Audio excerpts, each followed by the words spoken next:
भैया ये संसार बड़ा विचित्र है। नरसिंह जी के बेटे के विवाह का उत्सव होना है, सारे नगर में निमंत्रण दिया पर कोई नहीं आया। ना तो गांव की महिलाएं गीत गाने आई और न नगर के पुरुष जो है वो किसी उत्सव के लिए सम्मिलित हुए। उस भिकमंगे तालकूटे के यहाँ क्या जाना, क्या मिलेगा, कोई नहीं गया। भगवान द्वारिकाधीश से रहा नहीं गया, उठकर खड़े हो गए। रुक्मिणी जी ने कहा, भगवान कहाँ चले? द्वारिकानाथ बोले, देवी इस समय मेरे एक भक्त पर विपत्ति है, उसको मेरी आवश्यकता है, मैं उसके पास जा रहा हूँ। द्रौपदी जी ने कहा, नाथ आप अपने भक्तों से बड़ा प्रेम करते हैं, सदा अपने भक्तों के लिए तत्पर रहते हैं, पर भगवान हमको भी तो अपने भक्तों की सेवा का अवसर दिया करें, हमें भी साथ ले चलिए, क्योंकि जब वहाँ विवाह का उत्सव होगा तो उसमें तो महिलाओं का कार्य ज्यादा होता है, तो वो कौन संभालेगा? हम साथ रहेंगे तो हम सारा कार्य देख लेंगे। भगवान द्वारिकाधीश बोले, यदि ऐसा है तो चलो साथ में चल। तो रुक्मिणी जी को ही अकेला नहीं ले गए, समस्त पटरानियों को भगवान द्वारिकानाथ लेकर के पधारे हैं और सावल शाह बनकर के भगवान सावरिया सेठ के रूप में नरसिंह जी के यहाँ पधार गए। अच्छा, लोग यही समझते थे कि नरसिंह जी के कोई भक्त सेठ हैं, जैसे संतों के ब्राह्मणों के जजमान कोई सेठ जी होते हैं, कोई सेठ जी हैं वही भात देने आए थे, इनके कोई सेठ जी हैं वो सहयोग के। अभी भी जो जड़ बुद्धि है उनके समझ में अभी भी नहीं आया कि वो सावल सेठ कौन है। अरे और कोई नहीं है, साक्षात द्वारिकानाथ। अब तो जैसे ही भगवान द्वारिकाधीश पधारे तो सारा दृश्य परिवर्तित हो गया। जहाँ अभी तक कुछ भी नहीं दिखाई दे रहा था, एक वीरानी सी ही थी, बस संतों का मौज था, संतों का कीर्तन था, लेकिन विवाह का कोई उत्सव की तैयारी नहीं थी। अनायास वहाँ असंख्य स्त्रियों के मंगल गायन की ध्वनि गूंज उठी, असंख्य प्रकार के बाजे बजने लगे, जिनका इतना जोर का शब्द हो रहा था एक दूसरे के शब्द किसी को सुनाई नहीं दे रहे थे। सहसा नरसिंह जी के नगर में असंख्य लोग जो है यहाँ वहाँ घूमने टहलने लग गए, सजे धजे लोग। अनायास जो है वहाँ भोजन के लिए बड़ी बड़ी भट्टियां लग गई और विविध प्रकार के षडरस के व्यंजन बनाए जाने लगे। ऐसा अद्भुत अलौकिक उत्सव देख करके नरसिंह जी समझ गए ये मेरे प्रभु पधार गए।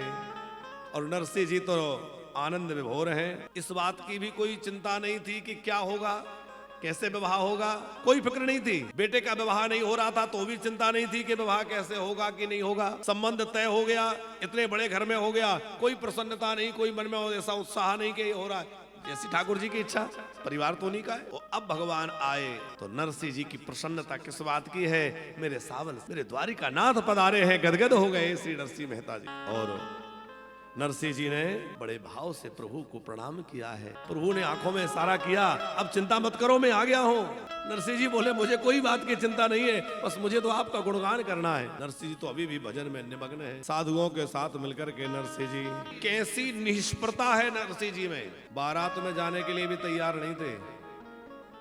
कोई भी बेटे के पिता के लिए कितना उत्साह रहता है, नरसिंह जी के अंदर कोई उत्साह नहीं। क्या करेंगे जाकर, क्योंकि सारा काम तो इन्हीं को करना है, बेटा इन्हीं का है, जो कुछ करना है इनको करना है, हम तो यहीं भजन करेंगे, वहां जाएंगे भजन में विक्षेप होगा। ये भाव है नरसिंह जी का। नरसिंह सो कहे कही हाथ, ठाकुर जी ने हाथ पकड़ के कहा, तुम चलो साथ, तुम्हें साथ तो चलना पड़ेगा। अरे कुछ ना करो, साथ तो चलो। अंतरिक्ष में हूँ चली, मैं अंतरिक्ष में तो माने अंतर्यामी रूप से चलूंगा ही, पर मैं प्रकट होकर भी तुम्हारे साथ चल के सारी व्यवस्था को संभालूंगा। उस ग्राम की नारियां गीत गाने के लिए नरसिंह जी के घर नहीं आ रही थी, पर उन्होंने देखा अद्भुत बाजे बज रहे हैं, विविध प्रकार के वाद्यों का जो जोर जोर से बजने का स्वर है, वह सारे जूनागढ़ में ही नहीं त्रिलोकी में उसकी गूंजने लग गई।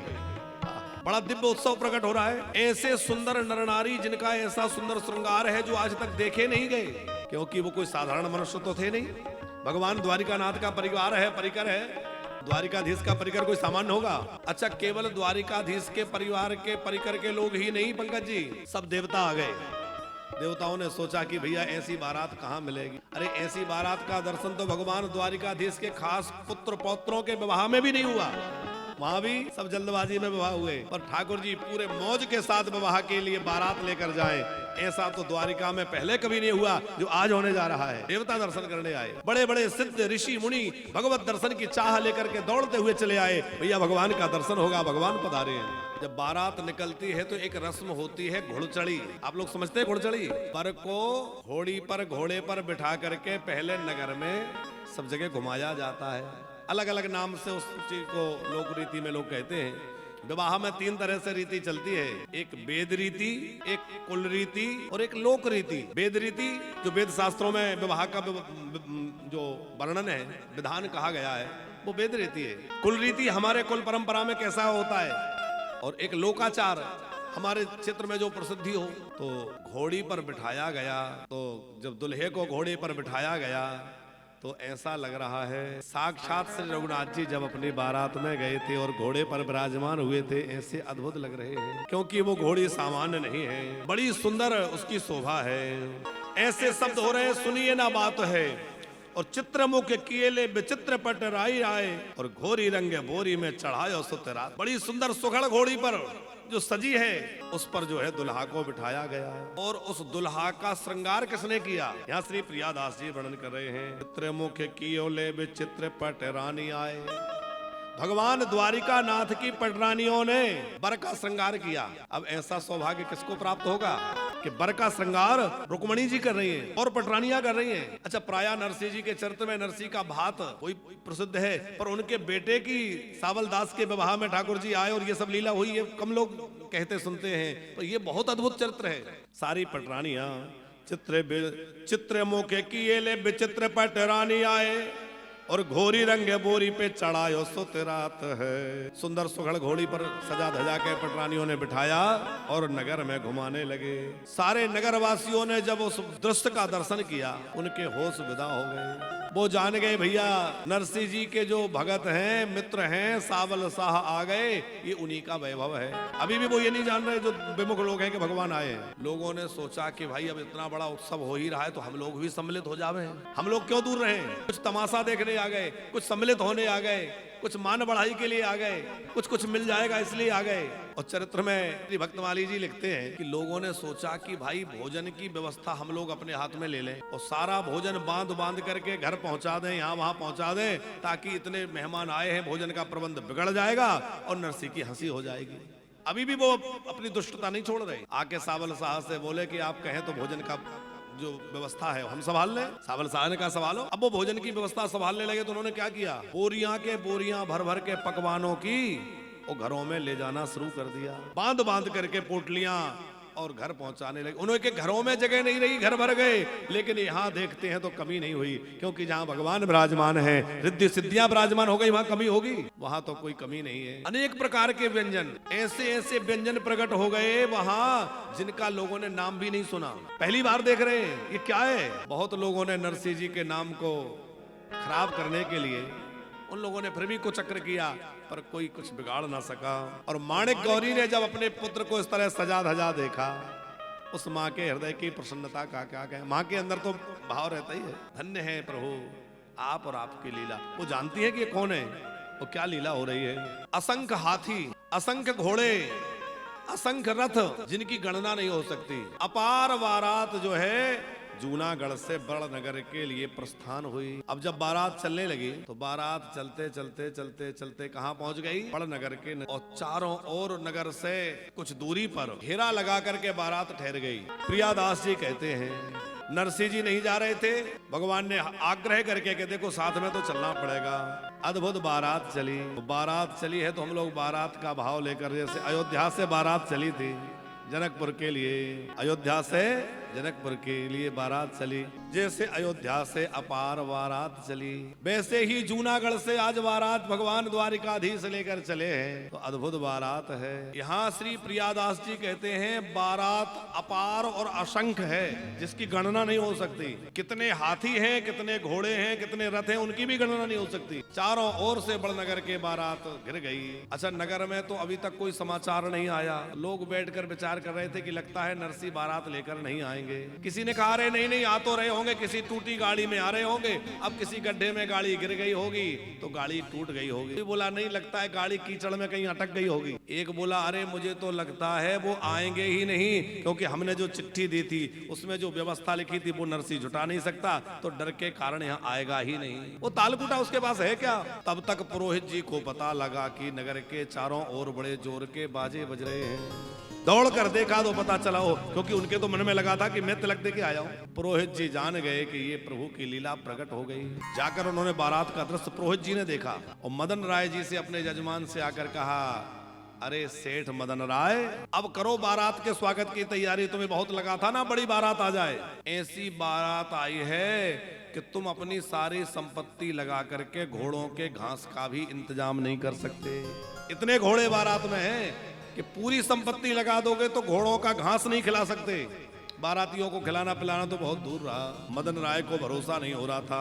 पहले मदन राय जी को अचरज हो रहा था, भरोसा नहीं था। स्वयं अभिमान में भर के देखने गए, पर जैसे ही बारात का दृश्य देखा, सारा अभिमान गल के चूर चूर हो। अब तो कांप गए कि इतनी बड़ी बारात का मैं कैसे प्रबंध करूं। अरे इनको तो पानी भी नहीं पिला सकते। भोजन की बात तो बहुत दूर है, इतने बारातियों को पानी पिलाने का भी इंतजाम मेरे बस का नहीं है। कितनी बारात थी। श्री प्रियादास जी के इस भाव के टीका करते हुए हमारे श्री भक्तमाली जी कहते हैं, बलराम जी 56 करोड़ यादवों को लेके आ गए। सारे 56 करोड़ यादव हैं, पर असंख्य देवता, ऋषि, मुनि भगवत दर्शन की इच्छा से, बारात दर्शन की इच्छा से आए। कोई गणना नहीं है। तो क्या किया, लयो पोछो ब्राह्मण को हमें राख लीजिए। ब्राह्मण के चरण पकड़े वही पुरोहित जी के, अब हमें बचा लो नहीं तो हमारी लाज गई। अब हम क्या करें। ब्राह्मण ने कहा, हमारे पैर पकड़ने से कुछ नहीं होगा, जाओ नरसिंह जी के पैर पकड़ लो और नरसिंह जी कृपा कर देंगे तो तुम्हारी लाज बच जाएगी। जो सावल शाह उनकी रक्षा कर रहे हैं वो तुम्हारी व्यवस्था भी। अब तो डरते हुए, सकुचाते हुए मदन राय जी गए। देखा तो जो शिविर लगे हुए थे उनमें एक बड़ा ही दिव्य भव्य शिविर लगा हुआ था। उसमें गए, सोचा कि सबसे बड़ा दिव्य भव्य जो शिविर है वही नरसिंह जी का होगा, क्योंकि नरसिंह जैसे इतने बड़े धनवान जो इतनी बड़ी बारात लेकर आए। पर वहां श्री बलराम जी विराजमान थे। उन्होंने कहा कि यह है, बलराम जी अपने असली रूप में तो है नहीं। उन्होंने कहा नहीं नहीं, यहाँ नहीं, नरसिंह जी आपको वहां मिलेंगे। नरसिंह जी तो एक सामान्य सी कुटिया में क्या कर रहे हैं, एक तारा लेकर के कीर्तन कर रहे हैं, खूब कीर्तन कर रहे हैं। अब नरसिंह जी की वेशभूषा से भी ऐसा नहीं लगता कि ये इतने धनवान हैं, कि इतना ऐश्वर्य है, इतना वैभव है। मदन राय जी चरणों में गिर गए। अब मेरी लाज आपके हाथ में है, मेरी लज्जा बचा लीजिए। मुझे बड़ा अभिमान अपने धन का था, बड़ा होने का अभिमान था, सब गल गया। अब तो नरसिंह जी ने कहा, आप मेरे चरणों में नहीं, आप मेरे हृदय से लग जाइए। नरसिंह जी ने उठा के हृदय से लगाया और कहा, आप चिंता मत करिए, ठाकुर जी बड़े दयालु हैं, जिन्होंने ये सब वैभव प्रकट किया है वह आपकी लाज अवश्य रखेंगे। ये सारा भार जो है ये द्वारिकाधीश पर छोड़ दीजिए और आप निर्भय निर्भर हो जाइए। नरसिंह जी ने क्या कहा पंकज जी, सारा भार द्वारिकाधीश पर छोड़ के आप निर्भर हो जाइए। आप ये भार अपने ऊपर लेके और रखें। तो ये हमारे जीवन के लिए बड़ा सूत्र है भैया। हम अपनी गृहस्थी का, अपने बिजनेस का, अपने काम धंधे का सारा भार अपने सिर पे ले रखे हैं। ये सारा भार किस पे छोड़ दें, सारा भगवान पर छोड़ दीजिए और निर्भर होके भजन करिए। जब भगवान की सन्निधि है तो हमें इस बात की चिंता क्यों कि कोई देखने वाला नहीं है, कोई करने वाला नहीं है। अरे करने वाले तो ठाकुर जी हैं। डरते भय मदन राय जी सावल शाह के शरण में गए। सावल शाह ने कहा, अब दोनों समधी प्रेम से आनंद लो और विवाह की चिंता छोड़ो। अद्भुत विवाह की तैयारियां हुई और बड़ा ऐसा विवाह त्रिलोकी में कहीं देखा सुना नहीं गया जैसा भगवान द्वारिका नाथ ने करवाया। और खूब दिव्य उत्सव हुआ। भैया हम लोग अपने सामर्थ्य से क्या कर सकते हैं, करने वाले तो श्री ठाकुर जी हैं। अब आप विचार करो, नरसिंह जी जीवन भर धन कमाते तब भी क्या इतना प्रबंध कर पाते, इतने बाराती जुटा पाते। भक्ति की महिमा अद्भुत है। अद्भुत विवाह का उत्सव हुआ। फिर जो है नरसिंह जी अपने नगर में पधारे और भी नरसिंह जी के अनेक अनेक चरित्र हैं।